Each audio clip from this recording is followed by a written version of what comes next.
नमस्कार, मी अक्षय पुन्हा एकदा तुम्हा सर्वांचं एडियन बातमीपत्रात मनपूर्वक स्वागत करतोय।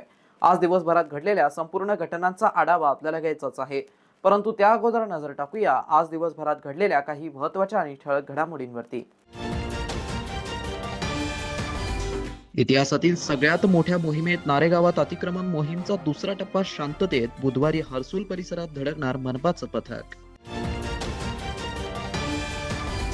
तर अतिक्रमण मोहिमेदरम्यानच सायरन वाजवत दुचाकीवरती धुडगूस घालणाऱ्या दुचाकी स्वारावरती वाहतूक पोलिसांकडून दंडात्मक कारवाई। आता बघूया सविस्तर बातम्या। छत्रपती संभाजीनगर महानगरपालिकेच्या वतीने मंगळवारी देखील नारेगाव परिसरात रस्त्यालगतचं मार्किंग केलेलं अतिक्रमण जेसीबीच्या ताफ्याच्या मदतीने हटवण्यात आलं। यावेळी नागरिकांनी सहकार्य केल्याने मोहीम शांततेत पार पडली। तर बऱ्याच दिवसांच्या विश्रांतीनंतर महानगरपालिकेच्या अतिक्रमण हटाव पथकाच्या वतीने सोमवारी नारेगाव मुख्य रस्त्यावरील बेकायदेशीर मालमत्ता काढण्याची कारवाई सुरू करण्यात आली आहे। काही नागरिकांनी विरोध केल्याने पोलिसांकडून सौम्य लाठीचार्ज सुद्धा करण्यात आला, परंतु परिस्थिती नियंत्रणात आणून अतिक्रमण काढण्याची कारवाई सुरळीत सुरू करण्यात आली। त्यानंतर महानगरपालिकेच्या अतिक्रमण हटाव पथकाच्या वतीने दुसऱ्या दिवशी सुद्धा मंगळवारी देखील नारेगाव मुख्य रस्त्यावरील बेकायदेशीर मालमत्ता काढण्याची कारवाई केली आहे। बऱ्याच दिवसांच्या विश्रांतीनंतर महानगरपालिकेच्या अतिक्रमण हटाव पथकाच्या वतीने नारेगाव परिसरात कारवाई करण्यासाठी पथक मोठ्या फौजफाटा घेऊन सकाळीच नारेगाव येथील जय भवानी मुख्य चौकात दाखल झाला होता। मनपाकडून उर्वरित अतिक्रमण काढण्याची कारवाई सुरूच ठेवली आहे। सोमवारी जवळपास 100 पेक्षा जास्त बेकायदेशीर मालमत्तांवरती हातोडा चालवण्यात आलाय आणि ही अतिक्रमणं काढण्यात आली आहे। तर मंगळवारी सुद्धा उर्वरित मालमत्तांवरती कारवाई करण्यात आली असल्याची माहिती अतिक्रमण प्रमुख संतोष वाहुळे यांनी दिली आहे। तर पोलीस आयुक्त प्रवीण पवार यांच्यासह उपायुक्त आणि अन्य अधिकाऱ्यांनी अतिक्रमण हटाव मोहिमेदरम्यान नारेगाव येथे भेट देऊन पाहणी सुद्धा केली आहे। नारेगावच्या अतिक्रमण हटाव मोहिमेनंतर हर्सुल परिसरात अतिक्रमण हटाव मोहीम राबवण्यात येणार असल्याची माहिती अतिक्रमण विभाग नियंत्रण अधिकारी संतोष वाहुळे यांनी दिली आहे। हर्सुल परिसरातील नागरिकांनी सहकार्य करावं असं आवाहन सुद्धा त्यांनी केलंय। आजच्या कारवाईच्या संदर्भात काल जिथं ज्या ठिकाणी आपल्या नाल्याच्या अलीकडापर्यंत कारवाई आलेली होती आणि 175च्या घरामध्ये आपण ज्या रेग्युलर ज्या व्यापारी आस्थापना आहेत त्या निष्कासित केलेल्या होत्या। त्याच्यानंतरचा आजचा जो भाग आहे तो नाल्याच्या पुढचं पासून ते आपलं नारेगाव डम्पिंग ग्राउंड आहे तिथपर्यंत आपण आज ही कारवाई करणार आहोत। त्याच्यामध्ये आपल्याला बऱ्याच गोष्टी ह्या अनधिकृतरित्या बांधलेल्या, त्याला कुठलीही परमिशन नाही आहे, नाल्याचा जो मूळ प्रवाह आहे त्या मूळ प्रवाहाला बाधा होईल अशा पद्धतीने बरेचसे स्ट्रक्चर इथं उभा केले गेलेले आहेत। तर ते स्ट्रक्चर काढण्याची पण आपण कारवाई करणार आहोत आज, आणि जेणेकरून जो नाल्याचा मूळ प्रवाह हा अबाधित राखला जाईल। उद्या मोठ्या प्रमाणात एखादा पाऊस आला तर त्याच्यामुळे कुठलं जीवित वा वित्तहानीचं नुकसान होऊ नये याच्यासाठी ही खबरदारीची उपाययोजना म्हणून महानगरपालिका आज कारवाई करत आहे। धार्मिक स्थळांसंदर्भात काय? या नारेगाव भागामध्ये धार्मिक 2 स्थळं होती, त्यापैकी एक हनुमान मंदिराची आम्ही मोजणी केलेली आहे टोटल स्टेशन सर्वेमध्ये। तर त्यांचं ज्या ठिकाणी रोड वाईडनिंग संपुष्टात येतो त्या ठिकाणापर्यंत त्यांचं बरोबर मार्किंग झालेलं आहे आणि कुठलाही भाग त्याच्यामध्ये येत नाही। मात्र समोर आल्यानंतर मशिदीचं साधारण 4 ते 4.5 फूट एवढा भाग हा त्याच्यामध्ये बाधित होत असल्याचं निदर्शनास आलेलं आहे। मात्र तिथली जी काही स्थानिक मंडळी आहेत त्यांनी स्वतःची जागा जी आहे ती मशिदीसाठी देऊन ते रस्ता रिअलाइनमेंट करावा अशी विनंती केलेली आहे। मी त्यांना सांगितलं की आपण रीतसर प्रस्ताव हा माननीय महानगरपालिका आयुक्तांकडे सादर करावा। निश्चितपणे माननीय महानगरपालिका आयुक्त त्याच्यामध्ये सकारात्मक निर्णय घेतील आणि जे रिलिजियस स्ट्रक्चर आहेत जर त्याच्यामधून कुठला वे आउट निघत असेल तर आम्ही कुठल्याही मस्जिदीला किंवा कुठल्याही मंदिराला तोडण्याची किंवा त्याच्यावरती कारवाई करण्याची आमची कुठलीही मानसिकता नाही आहे। आज ह्या ठिकाणी आपण कारवाई संपुष्टात येईल आज संध्याकाळपर्यंत। त्यानंतर उद्या सकाळी हर्सुल टी पॉईंटपासून ते महानगरपालिकेची जी हद्द आहे समृद्धी लॉन्सपर्यंत त्या ठिकाणची कारवाई आपण उद्या सकाळी सुरू करणार आहोत। बाकी नंतर VIP रोड वगैरे काही? हां, इतर शहरामध्ये इतर जे भाग ज्या ठिकाणी आम्ही मार्किंग केलेली आहे त्या नागरिकांना आपल्या चॅनलच्या माध्यमातून विनंती करतो की ज्या ठिकाणी मार्किंग दिलेली आहे त्या सर्व नागरिकांनी जे अनधिकृत व्यावसायिक स्वरूपाची बांधकामं आहेत ते त्यांनी तात्काळ काढून घेण्यात यावीत आणि ज्या ठिकाणी नागरी भाग आहे त्या नागरी भागामध्ये 15 ऑगस्टपर्यंत वेळ दिलेला आहे। 15 ऑगस्टपर्यंत त्यांनी नागरी भागामधले निवासी जे आस्थापना आहेत त्या सर्व निवासी आस्थापना पण काढून घेण्यासाठी महानगरपालिका प्रशासनाला आणि पोलीस प्रशासनाला सहकार्य करावं। हे पहा की सर्वप्रथम ही जी काही अतिक्रमण काढण्याची जी मोहीम चालवली आहे ती माननीय उच्च न्यायालयाच्या सूचना आणि आदेशाप्रमाणे चालू आहे। उच्च न्यायालयाने जे काही आदेश दिलेले आहेत, सूचना दिलेल्या आहेत, त्याचं पालन महानगरपालिकेकडून तंतोतंत होत आहे. आणि महानगरपालिकेच्या बरोबर अधिकाऱ्यांच्या बरोबरती पोलीस विभाग, आमच्या आयुक्तालयातील प्रत्येक PI, ACP, DCP आणि कर्मचारी असतील आणि आमची RCP असेल आणि जे काही आमचे स्टाफ असतील ते बरोबर आहेत. या अनुषंगाने माझं आणि आयुक्तांशी बोलणं झालेलं होतं. प्रत्येक स्तरावरती, पोलीस स्टेशन लेवलवरती, ACP, DCP आणि आयुक्त स्तरावरती देखील किंवा माझ्या कार्यालयात देखील सर्व संबंधितांची आणि लोकांची जे काही मागण्या होतात त्याच्या बैठका होत आहेत. लोकांना विश्वासात घेऊनच, त्यांच्या अडीअडचणी समजून घेऊन, कारण की माननीय पालकमंत्री महोदय, त्याचबरोबर माननीय मंत्री महोदय श्री साहेब आणि इतर लोकप्रतिनिधी जे आहेत आपल्या शहराच्या जिल्ह्यामधील, त्यांच्या समवेत देखील कलेक्टर ऑफिसला बैठक झालेली होती, सूचना दिल्या होत्या. त्या अनुषंगाने सर्व ठिकाणी लोकांना विश्वासात घेऊनच या ठिकाणी अतिक्रमणा, जसं काल या ठिकाणी लोकांची विनंती होती की मार्किंग अपुरे राहिलेलं होतं. माझ्या आयुक्तांचं आणि वावळींच्या माझ्या अधिकाऱ्यांशी चर्चा झाल्यावरती लोकांच्या विनंतीप्रमाणे मान देऊन काल सर्वप्रथम आपण 11 ते माझ्यामध्ये साधारणतः 3-3.5 वाजेपर्यंत मार्किंग आपण केलेलं आहे, जेणेकरून काय अतिक्रमणावर येणार आहे बाब ही त्याच्यामध्ये क्लिअर झाली. आणि 11 वाजता जे मार्किंग केलं होतं ते आपण 3:30 वाजता पाडायला सुरुवात केलेली. त्यामुळे प्रत्येकाला ते काढायला देखील पुरेसा वेळ दिलेला आहे. महानगरपालिकेने या परिसरामध्ये या देखील पूर्वी देखील मार्किंग केलेलं होतं, त्याचबरोबर ती अनाऊन्समेंट केलेलं होतं, लोकांना वेळोवेळी सूचना दिलेल्या आहेत, बैठका झालेल्या आहेत. सगळ्या प्रक्रिया महानगरपालिकेने पूर्ण केलेल्या आहेत आणि त्यानुसार भविष्यात देखील सर्व नागरिकांच्या ज्या काही अडीअडचणी आहेत त्याला चर्चा करून आपण त्यांचं समाधान करूनच आपण अतिक्रमणाची कारवाई पुढं चालू ठेवणार आहोत. दरम्यान अतिक्रमण हटाव मोहिमेची कारवाई सुरू असताना नारेगावच्या मुख्य रस्त्यावरून दुचाकीवरती जाताना सायरन वाजत धुडगूस घालणाऱ्या एका दुचाकी स्वारावरती वाहतूक पोलिसांच्या माध्यमातून दंडात्मक कारवाई करण्यात आली आहे. नारेगाव परिसरात मंगळवारी महानगरपालिकेच्या वतीने अतिक्रमण हटाव मोहीम सुरू होती. त्यातच काही अनुचित प्रकार घडू नये म्हणून या रस्त्यावरती चोख पोलीस बंदोबस्त लावण्यात आला होता. तर औद्योगिक वसाहतीतून रिंग रोड पर्यंतची अवजड वाहने मंगळवारी वळवण्यात आली होती. अतिक्रमण हटाव मोहीम पाहण्यासाठी परिसरातील नागरिकांनी गर्दी केली होती. दरम्यान असं वातावरण पाहायला मिळत असताना एका दुचाकी स्वाराने त्याच्या खासगी वाहनावरती सायरन लावून सायरनचा आवाज करत धुडगूस घालताना तो दिसून आला. त्यावेळी सदर ठिकाणी कर्तव्यास असलेल्या वाहतूक पोलिसांनी तात्काळ त्याला थांबवून त्याच्यावरती दंडात्मक कारवाई केली. तर सायरनसाठी लावण्यात आलेलं उपकरण वाहनातून काढून घेत ते जप्त करण्याची कारवाई केली. सदर घटना दुपारी 2 वाजेच्या सुमारास नारेगाव परिसरातील महानगरपालिकेच्या शाळेसमोर घडली. त्यावेळी पोलीस आयुक्त हे सदर ठिकाणी पाहणीसाठी आले होते. त्यामुळे मोठा फौजफाटा परिसरातील रस्त्यावरती तैनात होता. त्यातच ही घटना घडल्याने वाहतूक पोलिसांनी प्रसंग सावधान राखत सदर कारवाई केली आहे. धारदार शस्त्र हातात घेऊन आकाशवाणी चौकात दहशत निर्माण करणाऱ्या रेकॉर्डवरील आरोपीला जवाहरनगर डायल 112 पोलिसांनी अटक केली असून त्याच्या जवळून धारदार शस्त्र व 5 महागडे मोबाईल असा एकूण 1,06,000 रुपये किमतीचा मुद्देमाल जप्त करण्यात आलाय. अनिल उर्फ सोनू ज्ञानोबा दाभाडे, वय 24 वर्ष, राहणार नागसेन नगर बुद्ध विहाराच्या पाठीमागे उस्मानपुरा असं या आरोपीचं नाव आहे. त्याने धारदार शस्त्र हातात घेऊन आकाशवाणी चौकात दहशत घालण्याचा प्रयत्न केला असता त्याला जवाहरनगर पोलीस ठाण्याच्या डायल 112 पोलिसांनी अटक केली आहे. सदर आरोपींवरती यापूर्वी सुद्धा गंगापूर, सातारा, बिडकीन आणि उस्मानपुरा पोलीस ठाण्यात गंभीर स्वरूपाचे 12 गुन्हे दाखल आहेत. पोलिसांनी त्या सोमवारी आकाशवाणी चौकात शिताफीने अटक केली असून त्याच्या जवळून एक धारदार शस्त्र आणि 5 महागडे मोबाईल पोलिसांनी हस्तगत केलेत. त्याच्या विरोधात जवाहरनगर पोलीस ठाण्यात गुन्हा दाखल करण्यात आला असून पुढील तपास पोलीस करत आहेत. पोलीस अंमलदार गोरे व पोलीस अंमलदार नागरे यांनी त्याचा पाठलाग करून त्यास लागलीच पकडले. सदर इसमास पकडल्यानंतर त्याचे नाव गाव विचारलं असता त्याने त्याचे नाव अनिल उर्फ सोनू दाभाडे, राहणार नागसेन नगर बुद्ध विहाराच्या पाठीमागे उस्मानपुरा छत्रपती संभाजीनगर असे सांगितले.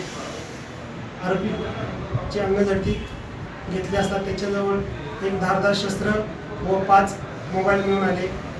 सदर आरोपीचा ताब्यात घेऊन त्याच्या विरुद्ध पोलीस स्टेशनला आणून गुन्हा दाखल करून अटक करण्यात आलेली आहे.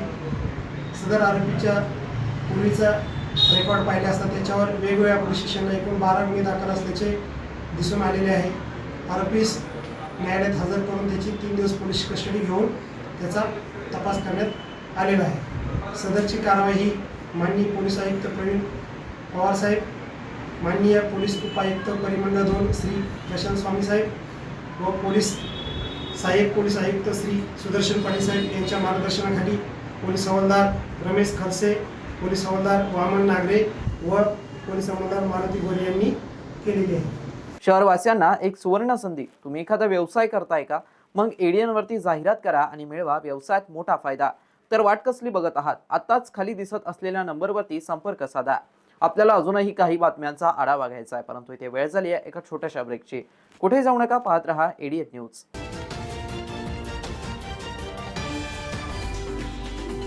तब्बल 100 वर्षांपासून यशस्वी विद्यार्थी घडवणारे मराठवाड्यातील पहिले महाविद्यालय असलेले शासकीय ज्ञान विज्ञान महाविद्यालय छत्रपती संभाजीनगर या महाविद्यालयात नव्या शैक्षणिक वर्षात अर्थात 2025 आणि 26 मध्ये प्रवेश घेण्याची पुन्हा सुवर्ण संधी.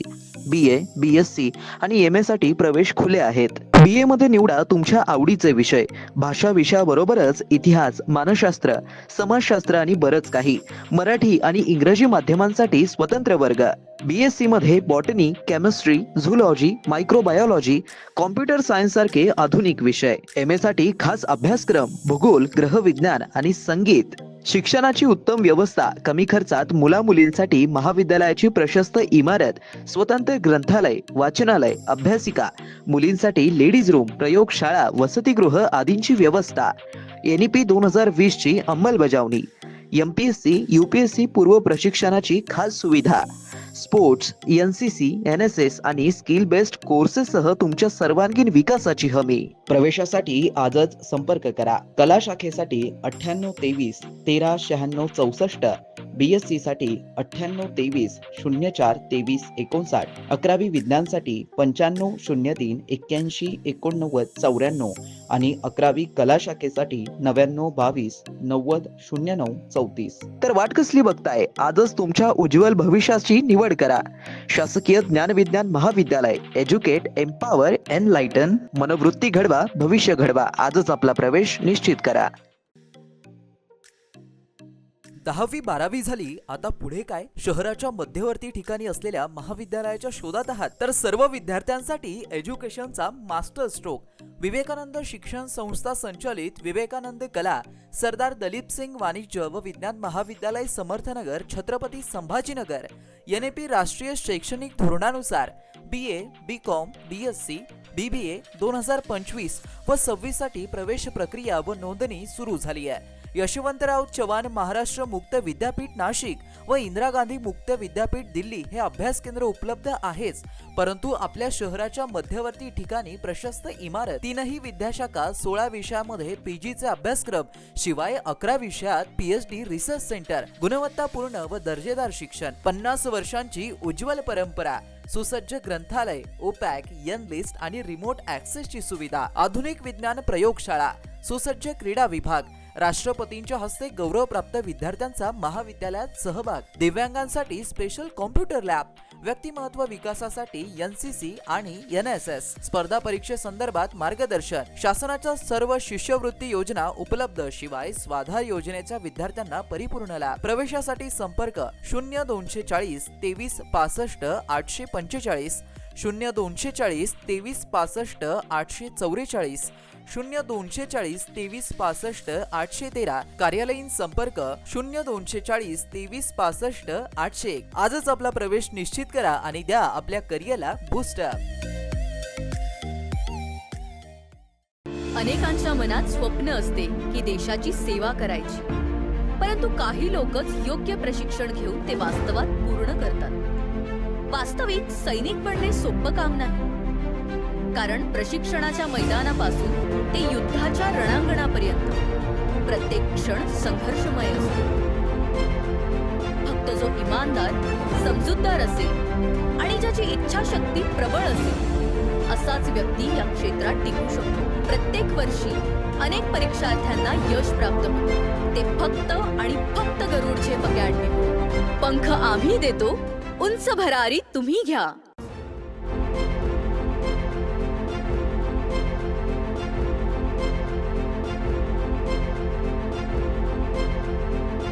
शिक्षण असो किंवा नोकरी, कुठल्याही कामानिमित्त छत्रपती संभाजीनगर येथे येत असाल तर तुमच्या घरगुती जेवणाची चिंता आता मिटली.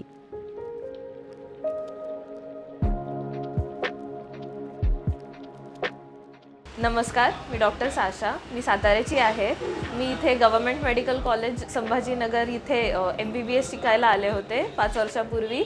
आता मी इथे 3 वर्ष झालं मेसमध्ये आहे. रुचिरा स्वयंपाकघर हे माझ्या आवडीची मेस झालेली आहे. MBBS संपलं, इंटर्नशिप संपली, आता मी इथे जॉब करते, पण माझी मेस कॉन्स्टंट आहे. घरासारखं जेवण मिळतं इथे.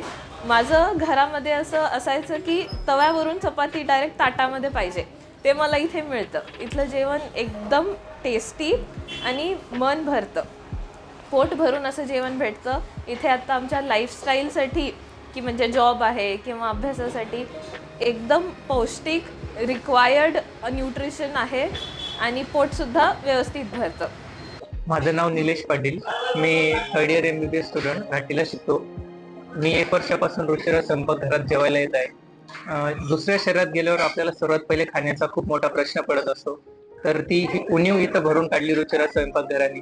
घरच्या सारखंच खूप रुचकर आणि मजेदार जेवण इथं भेटतं. मैं असल में रुचिरा स्वयंपाकघर से लगभग 3 साल से जुड़ा हुआ हूँ. मैं बिजनेसमैन हूँ. मेरा नाम शेख फारूक अहमद है और यहाँ मैं लगभग डेली आता हूँ. दोपहर में भी ज़्यादा मेरा खाना यहीं होता है. इसका बेसिक रीज़न ये है कि इस स्वयंपाकघर में हाइजीन फूड मिलता है. बहुत ज़्यादा साफ़ सफाई है और हाइजीन एनवायरनमेंट है, ये एक इसका रीज़न है. दूसरा ये कि यहाँ पर जैसे आम तौर पर रेस्टोरेंट्स में गरम मसाले डालकर टेस्ट चेंज किया जाता है, वो ना होते हुए ये एक घर जैसा साधारण खाना जो हम खाते हैं, जिसकी वजह से हमारा पेट जो है ख़राब नहीं होता है या हमारे को हेडेक नहीं होता है. ये सारी चीज़ें इसमें मुझे जो है भली भांति जो है यहाँ पाई जाती है. तीसरा ये है कि एक रीज़नेबल प्राइस है, स्पेस अच्छा है, एनवायरनमेंट अच्छा है, इनका कुकिंग का स्टाइल अच्छा है और हाइजीन है. जितना भी अगर मैं जितने साल से यहाँ खाना खा रहा हूँ, ऐसा कभी भी नहीं हुआ कि कभी कोई फूड पॉइजनिंग हुई हो या हाइपर एसिडिटी एटलीस्ट हुई हो. बल्कि यहाँ के खाने के बाद जो है आप निमंत जो है ये सोच सकते हैं कि आप ऐसा लगता है जैसे घर से. मस्त मास्क पहना रे तूने. Thank you sir. वो जान बचाने के लिए पहनना पड़ता है ना सर. रेडीमेड है या टेलर मेड है? ऑनलाइन ऑर्डर किया है सर. एक और है ना सर. देना. बहुत मस्त लगे आपको. ये ना सर. सर ना भाई, जान बचाने के लिए बाइक चलाते वक्त सिर्फ खोपड़े पे मास्क पहनेगा तो खोपड़े को कौन बचाएगा? समझ गया सर. हेलमेट ऑनलाइन ऑर्डर कर, वरना हमेशा के लिए ऑफलाइन हो सकता है. Okay sir. ये ले. चल हम ये भी ऑनलाइन भर दे. हेलमेट पहने, ट्रैफिक नियमों का पालन करे, जिंदगी के सफर को सुरक्षित रखे.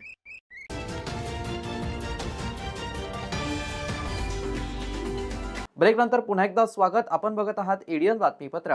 गंगापूरमध्ये 4 ऑगस्ट रोजी रात्री एका ज्वेलर्स व्यापाऱ्याच्या घरात धाडसी दरोडा टाकण्यात आल्याची घटना घडली आहे. या घटनेत पती पत्नीस मारहाण, 3 लाख रोख व 2 तोळ्यांचं गंठण लंपास करण्यात आलं असून तर गंगापूर पोलीस ठाण्यात गुन्हा दाखल करण्यात आला असून आरोपी शोधण्याचा तपास पुढे सुरू आहे.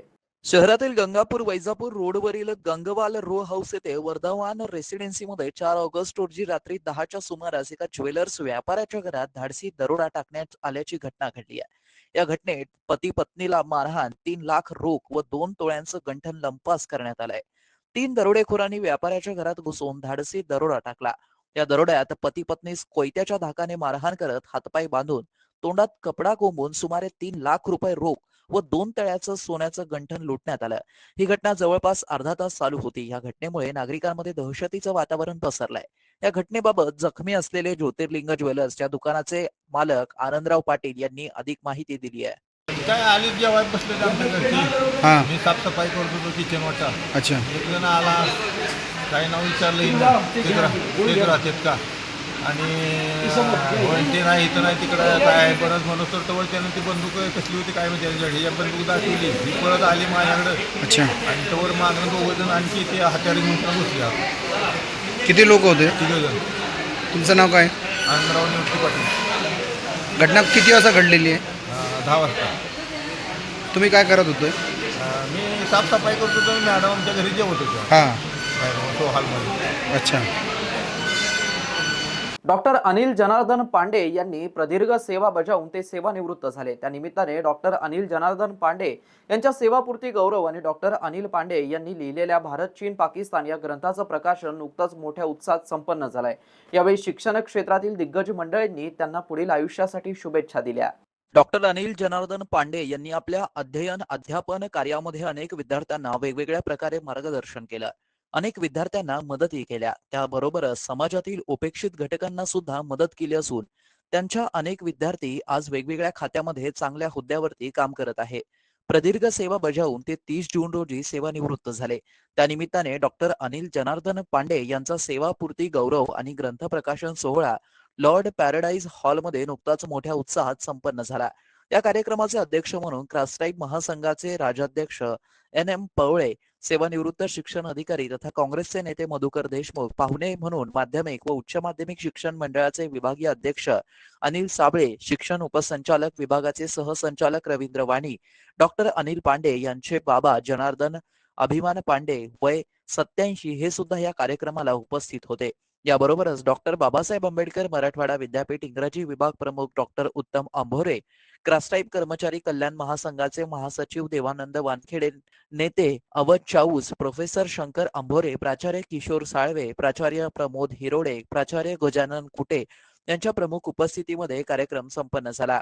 यावेळी क्रास्टाईप कर्मचारी कल्याण महासंघाच्या वतीने सन्मानपत्र प्रदान करण्यात आलं. त्यांचं वाचन डॉक्टर प्राचार्य युवराज धबडगे यांनी केलं. त्यानंतर यावेळी डॉक्टर अनिल पांडे यांनी लिहिलेल्या भारत चीन पाकिस्तान या ग्रंथाचं प्रमुख पाहुण्यांच्या हस्ते प्रकाशन करण्यात आलं. कार्यक्रम यशस्वी करण्यासाठी विलास जगताप, राहुल तायडे, डॉक्टर सतीश ढोके, राहुल इंगळे, अशोक बंडगर, बाळासाहेब लिहिनार, सुनील पांडे, सुबोध साळवे, सुधीर शेरवारे, ज्ञानेश्वर मानेराव आणि सर्व क्रास्टाईप कर्मचारी कल्याण महासंघाचे पदाधिकारी यांनी परिश्रम घेतला. कार्यक्रमाला शैक्षणिक क्षेत्रातील अनेक शिक्षक, प्राध्यापक तसेच अनिल पांडे यांचे अनेक स्नेही मित्रमंडळी उपस्थित होते. कार्यक्रमाचे सूत्रसंचालन मंजू चिलवार यांनी केलं. आभार प्रदर्शन बाळासाहेब लिहिनार यांनी व्यक्त केलं. माझ्याबद्दल ज्या भावना व्यक्त झालेल्या आहेत त्या भावनांचा मी सन्माननीयपूर्वक आदर करतो, स्वीकार करतो. आणि मी माझ्याबद्दल काय सांगावं यापेक्षा मी ज्या गावातून आलो ते गाव या शहरापासून 300 किलोमीटरवर आहे. ज्या गावामध्ये जाण्यासाठी चारही दिशेने जात असताना 4 नद्या लागल्याशिवाय गावात प्रवेश करता येत नाही, अशा गावातून आलेला मी एक त्या काळातला 1988-1989 या शहरामध्ये आलो. आणि या सभागृहामध्ये जे जे कोणी उपस्थित आहेत या उपस्थितांपैकी, कारण 1962 माझी आत्या या शहरामध्ये आली 1962 मध्ये, तेव्हापासून या शहराचं आणि आमच्या परिवाराचं नातं जोडलेलं आहे. आणि माझ्या आत्याला ओळखणारे माझी मावपर या ठिकाणी प्रकाशदादा निकाळजे आहेत, PD मोरे साहेबांची त्या पत्नी आहेत, त्याच्यानंतर माणिकदादा साळवे, या सगळ्यांना ह्या गोष्टी माहीत आहेत. मी माझ्याविषयी बोलत असताना फक्त 1-2 मिनिट तुमचे घेतो, बहुत उशीर जास्त झाला. मी या शहरामध्ये आलो, मला गाडे साहेबांनी नोकरी दिली. खुलताबाद तालुक्यातील वेरूळ येथील ज्योतिर्लिंगांपैकी एक असलेल्या श्री घृष्णेश्वर मंदिरात श्रावणातील दुसऱ्या सोमवार निमित्त राज्याच्या विविध भागांमधून आलेल्या हजारो भाविकांनी दर्शनासाठी मोठ्या प्रमाणात गर्दी केली होती. पहाटेपासूनच शिवभक्त रांगेत उभे राहून हर हर महादेवच्या जयघोषात मंदिरात प्रवेश घेत होते. यंदा दुसऱ्या सोमवारच्या निमित्ताने आलेली गर्दी अत्यंत उत्साहात भरलेली होती. पावसाने विश्रांती घेतल्यामुळे हवामान प्रसन्न होतं, यामुळे भाविकांनी दर्शनाचा आनंद द्विगुणित अनुभवला. राज्याच्या विविध भागांमधून आलेल्या हजारो भाविकांनी दर्शनासाठी मोठ्या प्रमाणात गर्दी केली होती. महिलांनी बेलपत्र, तीळ व फुले अर्पण करत भक्तिभावाने पूजा केली, तर पुरुष भाविकांनी नतमस्तक होत आपल्या श्रद्धेची प्रचिती दिली. यावर्षी मंदिर परिसरात चोख बंदोबस्त पाहायला मिळाला. दर्शनासाठी शिस्तबद्ध रांगांची उत्तम व्यवस्था करण्यात आली होती. विशेष म्हणजे मंदिर परिसरात यंदा कोणताही दलाल दिसून आला नाही. याआधी विशिष्ट दरवाजाने तात्काळ दर्शनासाठी भाविकांकडून पैसे घेणारे दलाल सक्रिय होते. मंदिर परिसराला अक्षरशः छावणीचं स्वरूप प्राप्त झालं होतं. पोलीस बंदोबस्त इतका कडक होता की भाविकांमध्ये विश्वास आणि सुरक्षिततेची भावना निर्माण झाली होती. पोलिसांच्या दिवसभर उभ्या पायऱ्या यामुळे अर्जंट दर्शनाच्या नावाखाली भाविकांची लूट करणारे दलाल गायब झाले. रांगेतील प्रत्येक भाविकाला केवळ 1.5 तासात शांततेत दर्शन मिळालं. पोलीस निरीक्षक धनंजय फराटे यांच्या मार्गदर्शनाखाली मंदिर परिसरात पोलिसांचे मोठ्या संख्येने फौजफाटा तैनात करण्यात आला होता. पोलीस उपनिरीक्षक दिनकर गोरे, रघुनाथ पांढरे, दिगंबर फुलके, प्रेमसिंग जाधव, गंगा काबू पथकाचे यांच्यासह पोलीस फौजफाटा तैनात करण्यात आला होता. त्यांच्या प्रयत्नामुळे कोणताही गोंधळ किंवा प्रकार घडला नाही. मंदिर देवस्थान ट्रस्टचे अध्यक्ष कुणाल दांडगे यांनी सांगितलंय की यंदा पोलीस आणि प्रशासनाच्या समन्वयामुळे भाविकांना वेळेत व अत्यंत सुलभ पद्धतीने दर्शन मिळालंय. सर्व व्यवस्था सुरळीत पार पडली, कुठेही अडथळा जाणवला नाही. मंदिर परिसरात पिण्याच्या पाण्याची सोय, स्वच्छता, महाप्रसादाचं वाटप आणि सुरक्षा व्यवस्था यावरती विशेष लक्ष देण्यात आलं होतं. त्यामुळे भाविकांनी समाधान व्यक्त करत अशा व्यवस्थेची पुढेही अपेक्षा व्यक्त केली आहे. एडीएनसाठी तालुका प्रतिनिधी हुसेन पटेल, खुलताबाद. स्वामी विवेकानंद उद्यान येथे उद्यानप्रेमी मित्रमंडळाच्या वतीने नैसर्गिक चळवळ मित्रमंडळाचे अध्यक्ष NP दराडे यांच्या वाढदिवसानिमित्त वृक्षारोपण कार्यक्रमाचं आयोजन करण्यात आलं होतं. तर आतापर्यंत 2000 वृक्षांचं रोपण करणारे वृक्षप्रेमी योगेश गावंडे यांचा सत्कार करून वृक्षारोपण कार्यक्रम मोठ्या उत्साहात पार पडला. स्वामी विवेकानंद उद्यान येथे नेहमीच सामाजिक बांधिलकी राखत विविध उपक्रम राबवले जातात. या ठिकाणी मॉर्निंग वॉकसाठी येणाऱ्या प्रत्येक सदस्यांच्या वाढदिवसाच्या निमित्ताने आणि अन्य कारणानिमित्ताने सर्वजण वृक्षारोपण करतात. तर त्याचाच एक भाग म्हणून स्वामी विवेकानंद उद्यान येथे सत्कार समारंभ आणि वृक्षारोपण कार्यक्रम असे विविध प्रकारच्या कार्यक्रमाचं आयोजन निरंतर करण्यात आलं आहे. ज्यात त्यांनी स्वामी विवेकानंद गार्डन N12 सिडकोचं वाळवंटातील रूपांतर हरित क्रांतीमध्ये केलं. यासाठी त्यांनी गेल्या 10 वर्षापासून सातत्याने पाठपुरावा ठेवून हरित क्रांती घडवण्याचा प्रयत्न केला, असं शहर सुधार योग निसर्गप्रेमी मित्रमंडळ समितीचे अध्यक्ष आणि नैसर्गिक चळवळ मित्रमंडळाचे अध्यक्ष NP दराडे यांच्या वाढदिवसानिमित्त वृक्षारोपण कार्यक्रमाचं आयोजन करण्यात आलं होतं. यावेळी स्वामी विवेकानंद उद्यान येथे उद्यानप्रेमींच्या हस्ते त्यांचा सत्कार करण्यात आला. तर यावेळी आतापर्यंत 2000 वृक्षांचं रोपण करणारे युवा वृक्षप्रेमी योगेश गावंडे यांचा सत्कार उपस्थित उद्यानप्रेमींच्या हस्ते करण्यात आला. त्यानंतर वृक्षारोपण कार्यक्रम मोठ्या उत्साहात पार पडला. यावेळी सेवानिवृत्त उपायुक्त ST डोईफुडे, म्हाडाचे माजी अध्यक्ष अनिल पोळकर, शहर सुधार योग निसर्गप्रेमी मित्रमंडळ समितीचे कार्याध्यक्ष तथा सामाजिक कार्यकर्ते विचारवंत गमा पिंजरकर, कोषाध्यक्ष NJ गिरी, निवृत्त पोलीस निरीक्षक तथा काँग्रेस कमिटी पदाधिकारी कैसर बाबा, शिवसेना पदाधिकारी संदेश कवडे, संजय पवार, उद्योजक NS राऊत, संगेवार गुरुजी, जगदीश कलंद्रे, स्वप्नील परदेशी, मनपा उद्यान विभागाचे अधिकारी पवन कुमार, सुनील कुलकर्णी, दत्ता करडे, तुषार माने गुरुजी आदींसह स्वामी विवेकानंद उद्यानात येणारे उद्यानप्रेमी, योगा ग्रुप, स्वामी विवेकानंद उद्यान व्हॉट्सअप ग्रुप, शहर सुधार समिती आदी ग्रुप, सामाजिक संस्थांचे प्रतिनिधी इत्यादी उपस्थित होते. कार्यक्रमाचं सूत्रसंचालन आणि आभार प्रदर्शन अरुण रोडगे यांनी केलं. आपण जी प्रेरणा दिली मला आपल्या विचारातून, त्याच्यामुळे आता मला डबल शक्ती आलेली आहे काम करण्यासाठी. या ठिकाणी आपले सर्वांचे मित्र अरुण रोडगे यांनी जे विचार व्यक्त केले ते खरोखर विचार करण्यासारखे विचार आहेत. अरुण रोडगे असो किंवा आपण बाकीची मंडळी असो, प्रत्येक जण या ठिकाणी स्वतःच्या कर्तव्यातून पुढे आलेला आहे. मला याचा फार अभिमान वाटतो. ही जी मित्रमंडळी आहे, कोणीही बाप मोठा होता, आजोबा मोठा होता म्हणून ते मोठे झाले असं नाही झालेले. वंशपरंपरेने कोणी मोठे झाले नाही. प्रत्येक जण इथला स्वतःच्या कर्तव्यातून मोठा झालेला आहे. याचा मला फार अभिमान आणि आनंद वाटतो. माझ्या आयुष्यामधला पोलकर साहेब तर काय सर्वांचे आपल्याला प्रेरणादायी व्यक्तिमत्व आहे. शेवटी पुन्हा एकदा नजर टाकूया आज दिवसभरात घडलेल्या काही महत्त्वाच्या आणि ठळक घडामोडींवरती. इतिहासातील सगळ्यात मोठ्या मोहिमेत नारेगावात अतिक्रमण मोहीमचा दुसरा टप्पा शांततेत. बुधवारी हर्सुल परिसरात धडकणार मनपाचं पथक. तर अतिक्रमण मोहिमेदरम्यानच सायरन वाजवत दुचाकीवरती धुडगूस घालणाऱ्या दुचाकी स्वारावरती वाहतूक पोलिसांकडून दंडात्मक कारवाई. आणि याबरोबरच हे बातमीपत्र इथेच संपलं. पुन्हा भेटूया पुढील बातमीपत्रात. तोपर्यंत पात्र हा आपल्या हक्काचं बातमीपत्र ADN न्यूज.